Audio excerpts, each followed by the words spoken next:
जय श्री राम दोस्तों।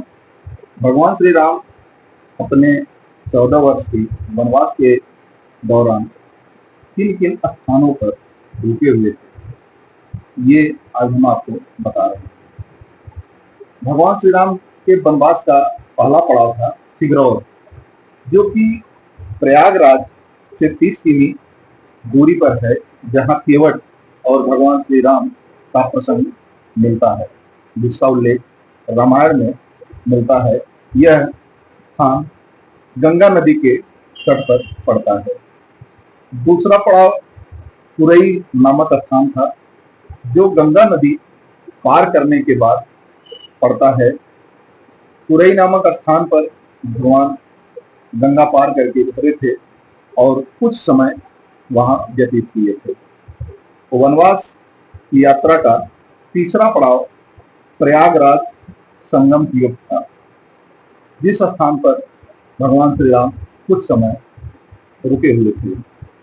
चौथा पड़ाव वनवास का चित्रकूट धाम है, जहां भरत जी दशरथ जी के देहांत के बाद भगवान श्री राम को मनाने के लिए पहुंचे थे और भगवान श्री राम की खड़ाऊ लेकर के अयोध्या वापिस आए थे। पांचवा वनवास का पड़ाव ऋषि अत्रि का आश्रम था, जो वर्तमान में सतना में पड़ता है। वनवास का छठवां पड़ाव दंडकारण्य का घना जंगल था, जो वर्तमान का छत्तीसगढ़ है। यहीं पर भगवान श्री राम ने अपने वनवास का लगभग 10 वर्ष समय व्यतीत किया था। सातवां यात्रा का पड़ाव पंचवटी था, जो वर्तमान में नासिक के पास गोदावरी तट पर स्थित था। यहीं लक्ष्मण जी ने शूर्पणखा की नाक काटी थी और इसे नासिक का नाम दिया गया। वनवास का आठवां पड़ाव सर्वतीर्थ स्थान था, जो नासिक से लगभग 50 किलोमीटर दूर है। इसी जगह पर मां सीता का हरण हुआ था और यहीं प्रभु राम ने जटायु का अंतिम संस्कार किया था। इसी स्थान पर लक्ष्मण जी ने रेखा खींची थी, जिसे लक्ष्मण रेखा कहा गया।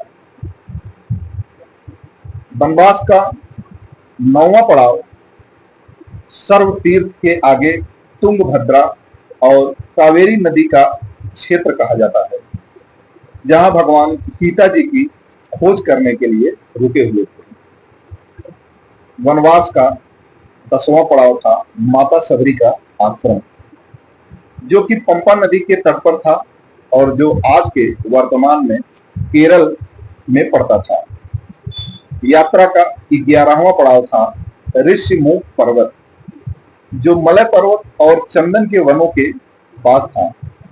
इसी स्थान पर भगवान श्री राम से हनुमान जी की भेंट और सुग्रीव से मित्रता हुई थी और श्री राम ने बाली का वध किया था।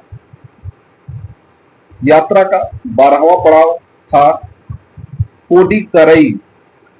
कोडिकरई, जहां पर श्री राम ने अपनी सेना को एकत्रित किया था और यहीं से रामेश्वरम की तरफ प्रस्थान किए थे। 13वां पड़ाव वनवास का था रामेश्वरम, जहां भगवान श्री राम ने शिवलिंग की स्थापना की और पूजा की थी। यात्रा का 14वां पड़ाव धनुष कोडी था। धनुष कोडी वही स्थान है जहां से नल और नील की मदद से सेतु निर्माण का कार्य आरंभ हुआ था। यात्रा का 15वां पड़ाव था वर्तमान के लंका का नुआरा एलिया। यह स्थान लंका की पहाड़ियों और सुरंगों का जाल था, जिसे श्री राम ने पार करके लंका पहुंचे थे। 16वां वनवास का यात्रा का पड़ाव था और अंतिम पड़ाव था श्रीलंका, जहां भगवान ने रावण का वध किया था और सीता जी को वापस लेके आए थे।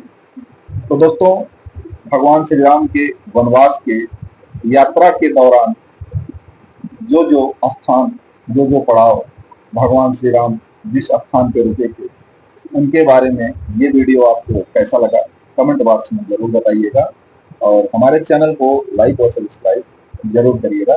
जय श्री राम।